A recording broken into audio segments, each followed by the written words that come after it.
Everything you think you know about how the world is built is about to become obsolete. For thousands of years, from the stone axe to the modern smartphone, humans have created things the exact same way, by cutting material away or forcing it into a mold, a wasteful process of fabrication that has defined our civilization since the dawn of time. But what if I told you that the biggest industrial shift in history isn't happening in a digital cloud, but right here on the physical desktop? It is a strange paradox that most people miss. We are surrounded by smart devices, yet the way we manufacture them is incredibly dumb, relying on slow ships and massive warehouses that are choking the planet's resources. You might remember the massive hype a few years ago when the media promised a Star Trek replicator in every kitchen, only for the reality to be a machine that printed useless plastic spaghetti. That disappointment was real, but while the world looked away, a quiet form of alchemy was taking place in secret labs, turning liquid pools into solid objects faster than the eye could follow. This isn't just about printing toys anymore. It is about printing houses, jet engines, and soon, perhaps, even living tissue. We are standing on the edge of a cliff where the cost of complexity drops to zero, and the only limit left is the scope of one's imagination. In this video, we are going to uncover the untold story of how a few forgotten pioneers and a Terminator robot changed the trajectory of engineering forever. We will look at how teleportation is becoming a reality for global logistics and why the shoes on your feet might soon be grown rather than sewn. If you want to understand the future of money, business, and even biology itself, you need to understand this shift. Get ready, because we are going from liquid to life, and once you see it, you will never look at a simple object the same way again. Imagine a time when creating a physical object from a digital thought seemed like pure sorcery, something reserved for science fiction writers rather than engineers. In the early 1980s, a brilliant mind named Dr. Kodama in Japan actually raced to patent this innovation. But in a twist of fate that feels like losing a winning lottery ticket, he missed the filing deadline, leaving the door wide open. It serves as a stark reminder that having a groundbreaking vision isn't enough. Execution is the engine that drives history forward. This missed opportunity set the stage for an American named Chuck Hull to step in and turn what looked like a mad scientist's dream into a tangible reality. Hull introduced the world to stereolithography, or SLA, and if you've ever seen the movie Terminator 2, you already have the perfect mental image of this process. Picture the T-1000, that terrifying liquid metal robot rising seamlessly from a puddle on the floor. That is exactly what Hull achieved with alchemy involving UV light and liquid resin. He wasn't just building parts, he was pulling solid shapes out of a primordial soup, proving that matter could be manipulated in ways no one had thought possible. It was a moment of transformation that whispered of a future where factories could fit on a desktop, though that reality was still decades away. Back then, however, these machines were not the sleek, friendly devices you might see in a hobbyist's garage today. They were industrial beasts the size of refrigerators. They cost as much as a nice house and were locked tightly behind a barrier of expensive patents, accessible only to the automotive and aerospace giants with deep pockets. Even when Scott Crump later invented FDM technology, inspired by using a glue gun to make a toy frog for his daughter, the technology remained a walled garden. But walls don't last forever, and the clock was already ticking on those patents, counting down to an explosion that would democratize creation for everyone. When the FDM patents finally expired in the late 2000s, it wasn't just a legal technicality, it was the crumbling of a dam holding back a flood of democratization. Enter Adrian Bowyer, a visionary at the University of Bath, who asked a dangerous question: what if a machine could build its own children? This was the birth of the RepRap project, a concept of replication so radical it felt like biology invading engineering. Suddenly, the power to create wasn't locked in a corporate vault. It was uploaded to the internet for anyone with a soldering iron and a dream to download, effectively handing the keys of the factory to the people. This movement mirrored the open-source software revolution that gave us Linux. Just as the internet liberated information, RepRap was liberating physical matter itself. It sparked a global community where sharing a digital blueprint became as easy as sharing a photo, fueling the rise of companies like MakerBot and platforms like Thingiverse. It was a time of wild momentum, where the barrier to entry dropped from the price of a house to the price of a laptop. People started believing that the factory of the future wasn't a massive building, but a small box sitting right on their desk, ready to print anything they could imagine. But let's be honest about that early consumer boom around 2009. Buying a kit like the Cupcake CNC was often a lesson in patience rather than production. We all bought them thinking we'd be manufacturing geniuses overnight, but the reality was that we mostly just printed endless keychains and bottle openers that looked like melted spaghetti. It was a steep learning curve, full of jammed nozzles and leveled beds, a far cry from the Star Trek replicator we were promised.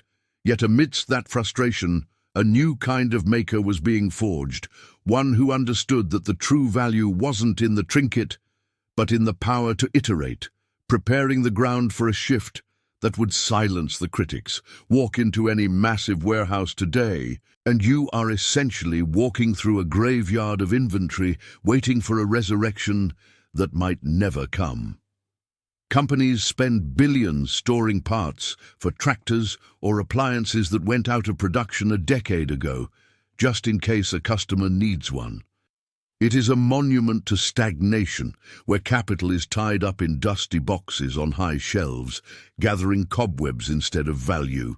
This old model of make it, store it, hope they buy it is bleeding businesses dry, creating a logistical nightmare that screams for a smarter way to handle the physical world. Now, imagine if we could bypass the shipping container entirely and embrace a form of industrial teleportation. This isn't science fiction. It is exactly what companies like UPS and Fast Radius started doing by storing files instead of physical objects. Instead of shipping a spare part for a broken tractor from a factory in Germany to a farm in Brazil, a journey that takes weeks, you simply email the design file. The part is then printed locally in a matter of hours, achieving a level of immediacy that traditional shipping can never match, transforming the slow, heavy world of atoms into the lightning-fast world of bits. We are witnessing the birth of the fourth modality of logistics, joining the ancient triad of land, sea, and air. Just as the airplane shrank the world in the 20th century, this digital shipment is collapsing geography in the 21st, making the physical location of the factory almost irrelevant. It is a silent disruption that doesn't make headlines like a rocket launch, but it fundamentally changes how human civilization moves things around the planet. We are moving from a world of just in case to a world of just in time, but this shift requires more than just new machines. It demands a radical rethink of how we design everything from the ground up. Look closely at a bird's wing, or even your own femur. Nature doesn't build with solid, heavy blocks of material like we have done since the Stone Age.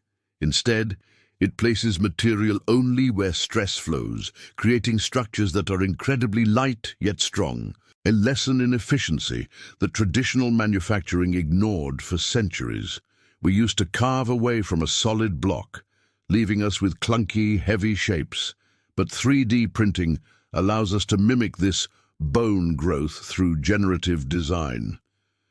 Computers can now evolve shapes that look almost alien, organic, twisted, and perfect, bringing a level of biomimicry to engineering that makes our old bricklaying methods look primitive. Take the humble door latch on an Airbus plane. It used to be a logistical headache, a nightmare of assembly consisting of 10 separate parts held together by fasteners that added unnecessary weight. By printing it as a single, unified piece, engineers didn't just save time on the assembly line, they slashed the weight significantly, which in aviation is the holy grail of optimization. It's a shift from "how do we make this" to "what is the best possible version of this?" Freeing designers from the constraints of drills and molds. This isn't just about making things lighter, it's about making them smarter, embedding complexity for free in a way that traditional factories simply cannot touch. You can see this evolution under your own feet if you look at the Adidas 4D running shoes, which feature a midsole that looks like a complex woven web rather than a slab of foam. That lattice structure isn't just for show, it's a programmable cushion that reacts differently at the heel than at the toe, offering a level of customization that mass production could never achieve before. It represents a future where products adapt to us, rather than us adapting to them, blurring the line between the grown and the made. As we master these organic geometries, we are inevitably led to the most complex structure of all, the human body itself, and the question of whether we can print life. For a long time, 3D printing had a dirty little secret. It was excruciatingly slow, like watching a glacier move in real time. You would hit print on a simple chess piece and then go have lunch, dinner, and maybe even sleep before it was done.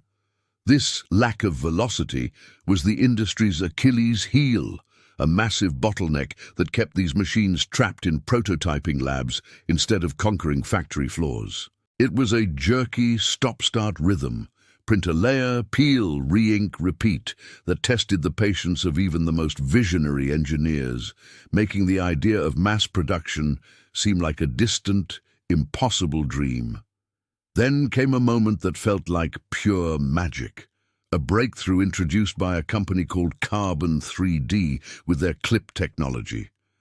They looked at the process and asked, what if we could print continuously, like a movie playing instead of frame by frame? The secret lay in a window similar to a contact lens, which allowed oxygen to pass through and create a thin, dead zone of uncured resin at the very bottom. This inhibition meant the part didn't stick to the window, allowing it to be pulled up in one smooth, continuous motion, looking exactly like that T1000 rising from the floor, but this time at 100 times the speed. This shift in flow turned a process that took hours into minutes, finally breaking the speed limit that had held the technology back for 30 years. Suddenly, printing 100,000 sneaker midsoles wasn't a fantasy. It was a production reality that companies could actually bank on to get products to market. It moved the technology from the dusty corner of the design studio to the center of the warehouse, proving that scale was no longer the enemy of complexity. But as we conquered speed and shape, a new horizon appeared, one that challenged not just how we make things, but the very definition of the materials we could use to build our world. We have traveled from the forgotten labs of the 1980s to the lightning-fast factories of today, but the true frontier of this technology isn't just about plastic or metal, it is about life itself. Imagine an inkjet printer on your desk, but instead of red, blue, and yellow ink, the cartridges are filled with living cells, skin, muscle, and blood vessels, printing a new kidney to save a life. This isn't science fiction. Back in 1999, a 3D printed bladder was successfully implanted into a patient, proving that the blueprint for our own bodies could be rewritten. And just as we can print the organs inside us, we are now printing the shelters around us, using massive robotic arms that squeeze out concrete like a giant pastry bag icing a cake. These machines are building homes in 24 hours for a fraction of the cost, offering a radical solution to homelessness and a revolution in how we live.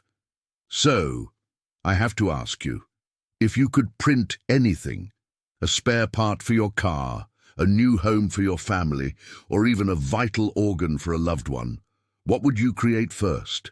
The tools are here, the cost is dropping, and the only limit left is the scope of one's imagination. This isn't just about watching technology evolve, it is about deciding what kind of world we want to build with it. If you want to be part of this conversation and understand the future before it arrives, make sure to subscribe to the channel and turn on notifications. We are just scratching the surface of what is possible, and trust me, you won't want to miss the next chapter of this incredible story. Leave a comment below with your thoughts on this legacy we are building together. Are we ready to print our own future? Until next time, keep dreaming, keep building, and never stop exploring the possibility of what comes next.